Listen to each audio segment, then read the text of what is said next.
Hey guys, Solar here, back again with another review, and today we'll be taking a look at the McFarlane Toys DC Multiverse Target exclusive Rebirth Deadman. And as I said in my previous video for the Vampire Batman, is it Halloween or what? I mean, seriously.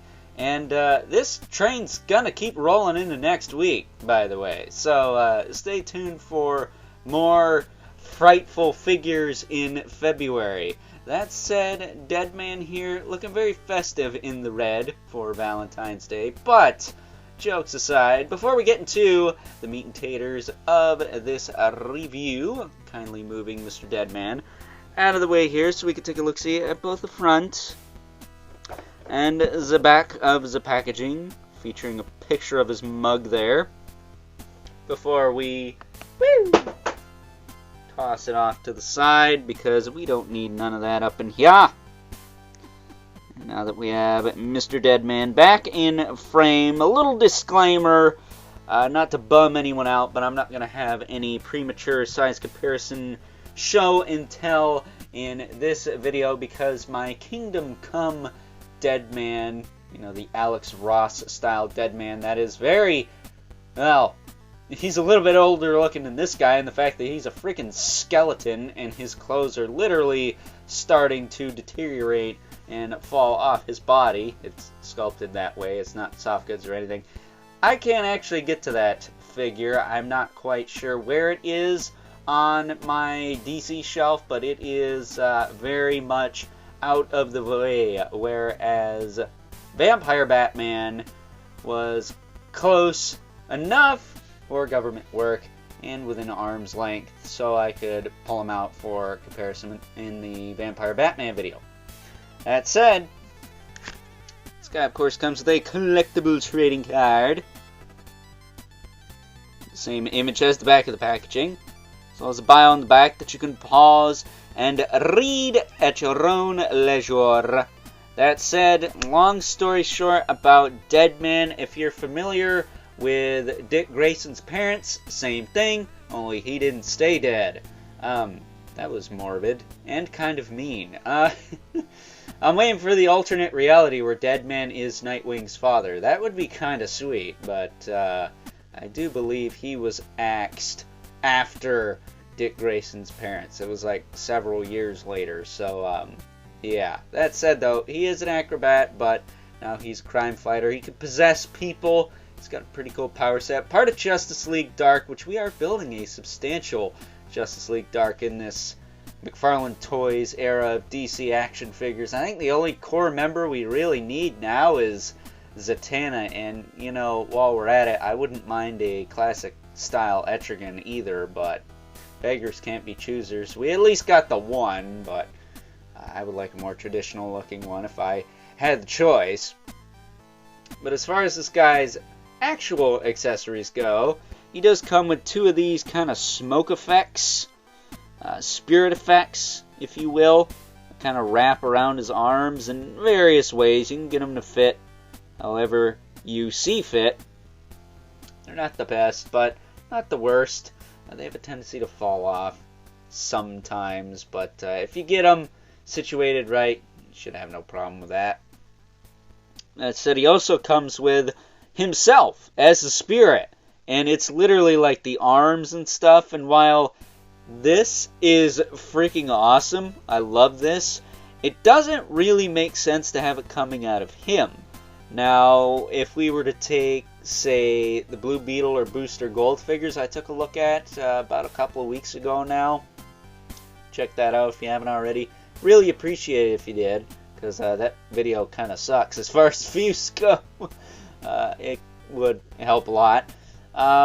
If this could peg onto the back of those, that would make sense, because that is Deadman's power set. He can possess people, so the ability to mount this on the back of other figures would have been way more useful. The DC Icons version of Deadman had a little kind of spirit effect that kind of mounted to the front of the face of the other characters, while this plugs into the back. There is no, peg holes on Blue Beetle and Booster Gold's backs last I checked. So kind of stuck with it as it is, but as it stands, I'm not gonna lie, it's still a cool effect piece, and I'd be lying if I said I wouldn't think about displaying him with that. So that said, he does come with a stand. We're used to see him with all McFarlane Toys figures. And I gotta tell ya, as much as Too Bad is a contender for my tops for 2023, as far as the Masterverse line is concerned, this guy's definitely in the running for my top DC Multiverse, even though it's really early in the year. Deadman is one of my top 5 favorite DC Universe characters of all time. DC superheroes, we'll say. If I threw in villains, then he'd probably be edged out. But he's up there with Batman, Dr. Fate, Etrigan, Swamp Thing, the Spectre. I really like the Spectre, but I think I like Deadman more. Mostly because I've known Deadman longer than most other DC superheroes that aren't like, you know, the main ones like Batman, Superman, Wonder Woman, characters like that. Because of that Kingdom Come figure I have. So he holds a very special place in my heart. No homo. Because I just have a lot of nostalgia for this character because I've known him for almost my entire life. So this figure does mean a great deal to me. So when I initially got one with 2 right biceps, I was freaking crushed. That sucked. But of course I've since replaced this guy. And no more tears, as Ozzy Osbourne says. So, that said though, as far as articulation on this guy goes, he can look up a little bit. I think enough. I will say, this guy can definitely rock the cone of shame very well. And for those of you who don't know what a cone of shame is, it's what you put on your pets so they don't lick their balls. Or bite their butts. Or other private areas. Either way, it's a very funny looking thing that you can put on your pets. And unless you're mean, I wouldn't advise doing that. But he rocks that look very well. He looks cool like this. He does have a tilt side to side. He can look down, which is cool when he's on like a flight stand, which I kind of wish he came with one of those, but it is what it is. Maybe some alt hands too, and a screaming head. I know the old Mattel DC Classics version had a screaming head. That would have been cool to see one of those with this guy, especially since they did a bang-up job on this head sculpt, man. This thing looks freaking terrifying. I love this head sculpt. I know a lot of people are saying it looks like the Night King from Game of Thrones, but here's the deal. They're both dead guys with pale white skin, so it's kind of hard to avoid that.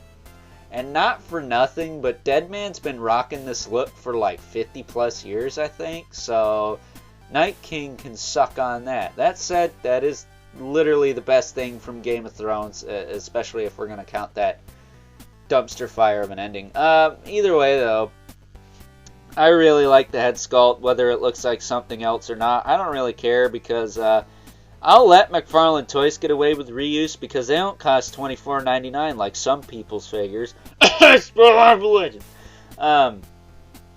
mean, seriously, you're going to complain about something, complain about them using body blocks from like 5-6 years ago that have gone to crap. Either way, speaking of bodies that are being reused, this guy is heavy reuse of Blue Beetle and Booster Gold. And that's fine. That's totally okay. I'll let that slide. That doesn't bug me at all. But I will say, he does have a bit of Randy from A Christmas Story syndrome going on in the arms. Because he can't put his arms down! And that kind of sucks.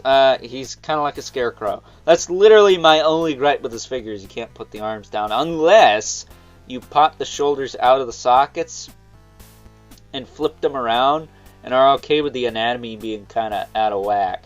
Because they will sit, if I twist this bicep all the way around, they will sit flush this way. I think you can see that, but they will jut out a little bit. So you'd have to flip the wrists around, or, you know, flip sides and whatnot, but I don't know, I'm half tempted to do that, even though I am an anatomy junkie. and that stuff kind of drives me nuts when it's not, correct. I kind of don't mind these lumps being on the outside, because the smooth part honestly should be on the inside, for being honest. But yeah, it does kind of suck that he can't put his arms down the way he is packaged. So if that doesn't bug you, and honestly it doesn't bug me enough to where I'm not tempted to try it, because some of the muscle groups are interchangeable in this case. You could totally make it work if you wanted to. I'm half tempted to give it a shot and see how it looks, but we'll see how that turns out, I guess. But either way, he does have arms that go out to the side that far. Go back down, they rotate all the way around. A little loose, but not too bad. He's got a bicep swivel, double elbow. That does work pretty well. Kind of chunky, but not bad. Does have the ball hinge wrists. We'll say these are very small wrist balls, so be careful with that. If you are going to swap, I might advise heating the lower arms here and popping them out if you're going to do that. That said, the other reason this guy's arms don't sit flush is because he's got a new torso sculpt to compensate for the collar, and I don't know if that was really necessary. It doesn't look much different other than it's got the collar on it, and I would have gladly just had them glue this onto the existing body and just put a peg hole in the back of it, but McFarlane's going to do what McFarlane's going to do, and they're going to make new molds. So, you got to give A for effort, and he doesn't look too odd with a new upper body here. He looks fine. He's thin, he's lean, he's lanky, he's built like me, kind of, if I worked out, I guess, but you know what I mean. It looks fine. That said, the crunch on this guy, it's okay. For Deadman, I mean, he should be fairly agile, but I think he get enough. And I will say, this one also is a little bit tighter than my other one in the torso. He does have some tilt, does have some rotation, but I don't want to loosen that up. You do get your rotation in the waist. And as far as the hips go, they do kick out to the side. Farther than Spider-Man. What a surprise. They do kick back down. They do kick forward, back. He does have a thigh cut. It does work pretty well. He's got a double knee, which is nice and crunchy. A little chunky, but not too bad. And he does have rotation in the foot with a rocker. Very tight on mine, so that's good. Especially since we've been seeing a lot of loose ankles from McFarlane toys as of late. It's nice to see them getting back on track. He does have an ankle rocker though. Toe joint, which is tight enough on both sides, I guess. And he does have a couple peg holes on the bottom of the feet for the hockey puck display stand. And I guess show this off quick. Here is the effect piece plugged into his back there. I'll spare you the trouble from seeing me struggle to put the arm effects on, and you'll see him with those during final thoughts. But yeah, I love this figure, man. It's really cool. Definitely a contender for one of my tops of the year, just based off nostalgia. It's a little bit, it's got its issues, It's not perfect, but it's what I like. It's good enough for me, man. I dig it. And if I can dig it, me being super picky, I think anyone can. I just wish the arms could go down all the way. And some slightly longer pegs in the shoulders, that peg into the torso there, would probably fix that too. Or just keeping the same torso sculpt as before, because I don't know if they really needed to give us a brand new torso. They could have just popped this collar onto the old one. But I dig it, man. It's cool. And maybe the collar's a little bit big, just a little bit. I kind of imagine it going up as opposed to forward like it is, but I already have a Deadman like that, so it's nice to have different iterations of a character you really like, because my Kingdom Come skeleton Deadman, his collar kind of is folds back a little bit, and my DC Classics one, the collar is just straight up and down. It does jump forward a little bit, but not as much as this guy. So before this review drags out any longer than it already has, let's now move on. Take a look how this guy stacks up with our two regulars, as we've been doing lately to keep things short and sweet for you guys. And as promised, here is Deadman alongside our two regulars, the Mythic Legion's Brother Mandibulus, named Livid Spawn, who as usual towers over everyone, as it should be, because if you remember in the Vampire Batman review from yesterday, they're about neck and neck, Batman maybe even being a little bit taller. However, that's not the case today, and I'm totally okay with that. That said though, I think good old Al Simmons could relate with Deadman in the fact that he too is a man who was killed and came back from the dead to kick the crap out of supervillains. That said, time to wrap things up with some final thoughts. Overall, and even though this figure does have a bit of that Randy from A Christmas Story syndrome going on in the arms, again, you can fix that if anatomy isn't something that bothers you like it does me.